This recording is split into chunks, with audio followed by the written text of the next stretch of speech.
I'm sure that everyone has heard this question before.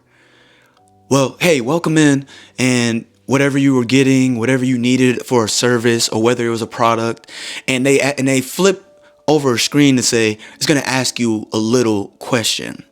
And it seems as if they just say a question, but they just asking for a tip, right? They're just not outright coming out and asking you. And they didn't even do anything really, right? Maybe it wasn't even them directly, but you just came in and picked up some food or whatever it was, and they still asking for a tip. Maybe the service wasn't even good. You went to a restaurant and they still expect a tip. Now, I'm not saying tips are wrong because people want to live off of that, but we have become a people that expect more from God, but do less.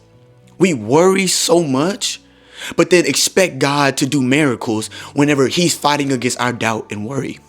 We have expectations of God, and whenever God has expectations of us, we don't supply it.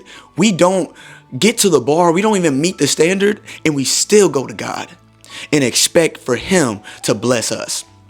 We have to be very careful because when people expect a tip, that creates a mindset of wanting recognition quickly, or wanting blessings faster, or instant gratification in order to achieve the things that you want rather than the work that really needs to be done.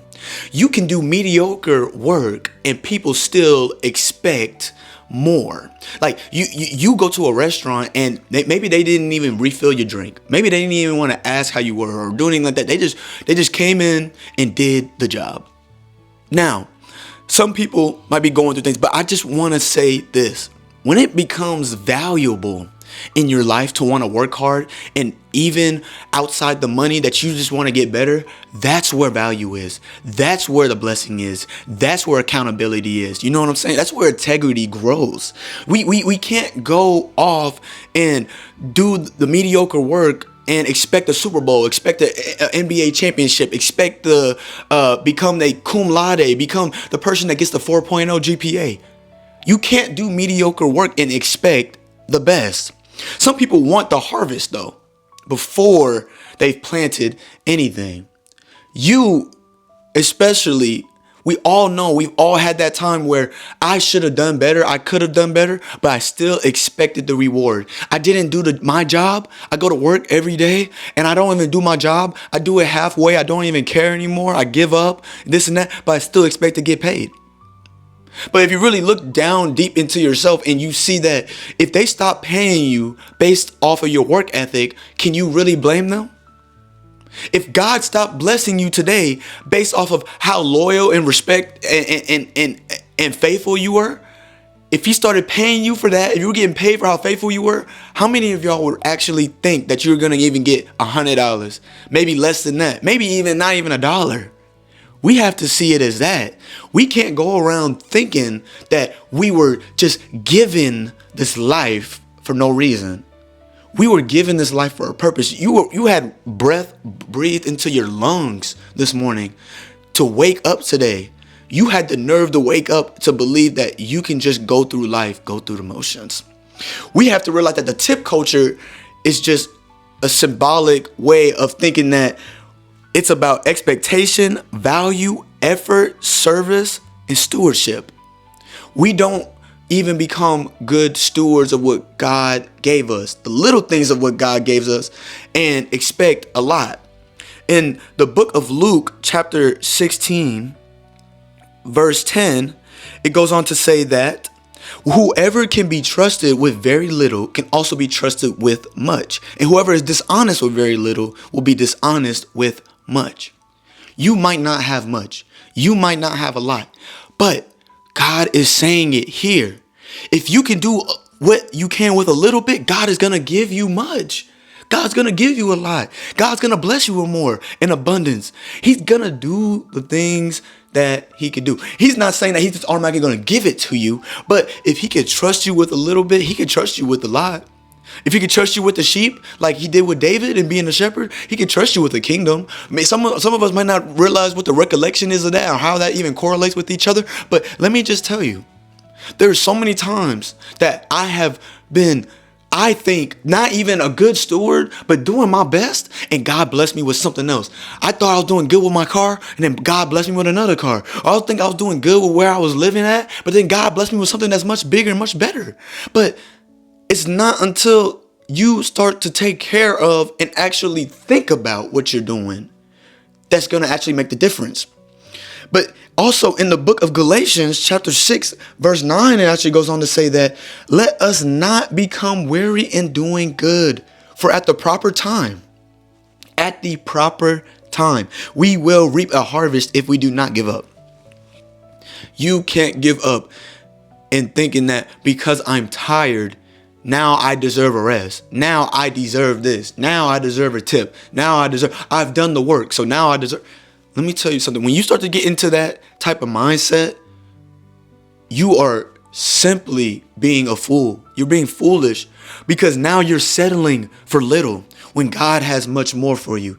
Yes, you might be tired. Yes, you're tired of running. Yes, you're tired of fighting. Yes, you're tired of waking up every day early and doing all these things. Yes, you're tired. But really though, deep, like behind the doors and all that, what work are you doing without being paid?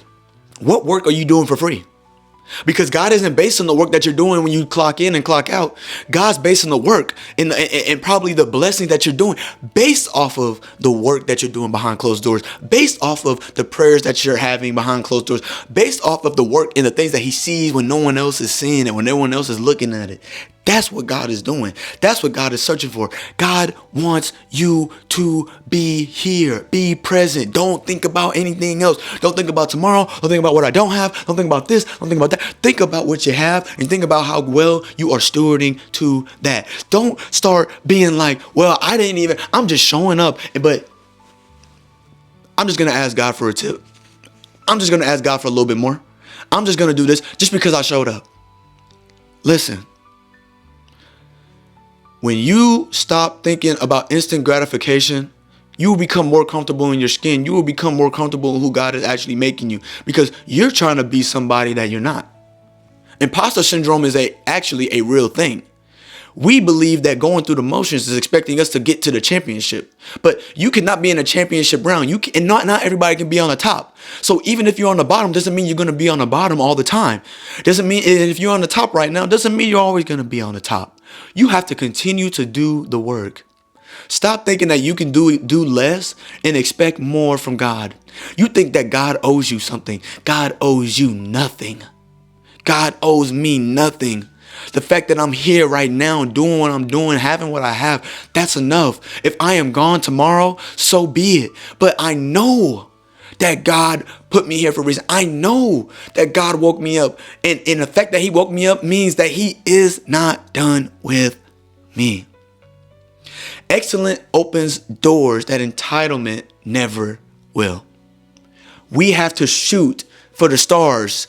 And if we hit the moon, at least we got somewhere. Stop thinking worldly and thinking that what everybody else is doing, and because somebody said on YouTube or Instagram, I did this, I made this, and all these things. Let me tell you something. Stop thinking that what everybody else is doing is going to be your path. Go on your path, your journey, because whatever you're doing, you're going to have a story and a testimony that's going to bless somebody else and drive somebody else. But you should be the one that's smart enough and kind enough to tell them, don't do what I did though. Because it's not going to work out the same way. But do what you're supposed to do, but have the mentality, have the faith, have the discipline, have the work ethic. Do those things. Do the little things that's not going to cost anything. Do the things that are intangible and see how far that really gets you. Because everybody wants increase, but nobody wants to increase the work. Everybody wants increase in a bigger house, but nobody wants to wake up earlier and work even harder to deserve those type of things. Remember, whatever little you have, whatever you appreciate that's little, will eventually turn into much. So you can't think that the seed is going to grow simply in a day. It's going to take months. It's going to take seasons for it to be ultimately at its ultimate capacity, at its maximum capacity. You have time to grow into your maximum capacity. The funny thing is, God created the world. God created creatures and animals, but God created you in his image. You uniquely, you fearfully in his image. So don't take that lightly. take it and know that at the end of the day, you can't do more and expect much. Do more work. Do a little bit more work. Work a little bit harder each and every day. Be a good steward. Take care of what you got to take care of. And don't expect anything. Just be good. Be faithful. Do the right things with what you have. And then later, God will show you and give you more.